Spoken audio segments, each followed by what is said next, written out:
राधे राधे दोस्तों, आप सभी को मेरे YouTube चैनल व्रत एंड पर में स्वागत करती हूँ। आज मैं सुनाने जा रही हूँ आप सभी को माघ मास के 11वां महात्म कथा।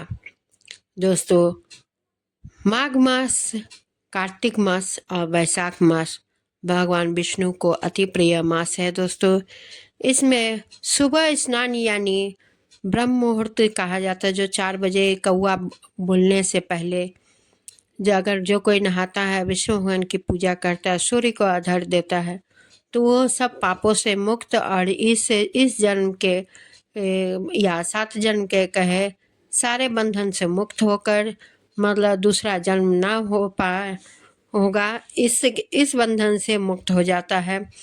आइए जानते हैं यमदूत फिर क्या कहा। वैसे से यमदूत कहने लगा कि है वैसे, मनुष्य को सदैव शालिग्राम की शिला में तथा वज्र या कीट यानी गोमती चक्र में भगवान वासुदेव का पूजन करना चाहिए, क्योंकि सब पापों का नाश करने वाले, सब पुण्यों को देने वाले तथा मुक्ति प्रदान करने वाले भगवान विष्णु का इसमें निवास होता है। जो मनुष्य शालिग्राम की शिला या हरि चक्र में पूजन करता है, वह अनेक मंत्रों का फल प्राप्त कर लेता है। जो फल देवताओं को निर्गुण ब्रह्म की उपासना में मिलता है, वही फल मनुष्य को भगवान शालिग्राम की पूजन करने से यमलोक को नहीं देखना देता।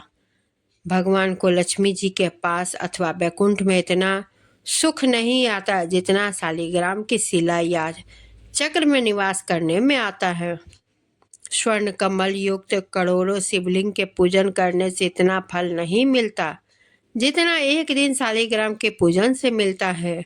भक्ति पूर्वक शालिग्राम का पूजन करने से विष्णु लोक में वास करके मनुष्य चक्रवर्ती होता है। काम, क्रोध, लोभ, मोह, अहंकार से युक्त होकर भी मनुष्य शालिग्राम का पूजन करने से वैकुंठ में प्रवेश करता है। जो सदैव शालिग्राम का पूजन करते हैं, वह प्रलय काल तक स्वर्ग में वास करते हैं।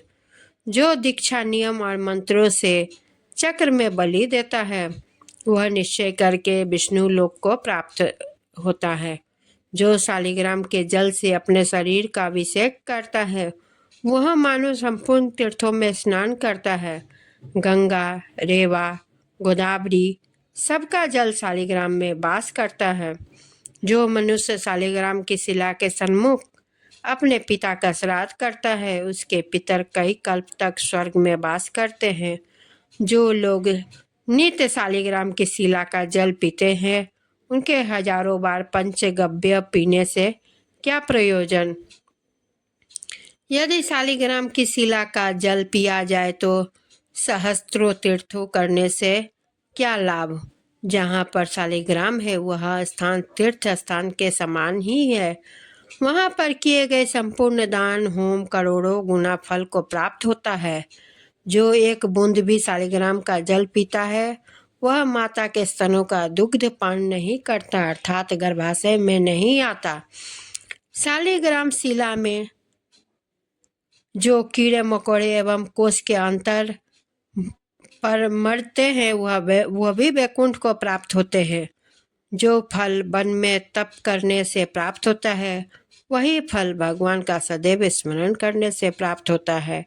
मोह बस अनेक प्रकार के घोर पाप करने वाला मनुष्य भी भगवान को प्रणाम करने से नरक में नहीं जाता। संसार में जितने तीर्थ और पुण्य स्थान है, भगवान के केवल नाम मात्र के कारण से प्राप्त हो जाते हैं। दोस्तों, 11वां अध्याय यहीं पे समाप्त होता है। आप सभी को मेरा यह कथा कैसी लगती है कमेंट्स कर ज़रूर बताएं और वीडियो को लाइक शेयर करें। चैनल को सब्सक्राइब करना ना भूलें, नोटिफिकेशन बेल को क्लिक करें और इसी के साथ मैं विदा लेती हूँ। धन्यवाद।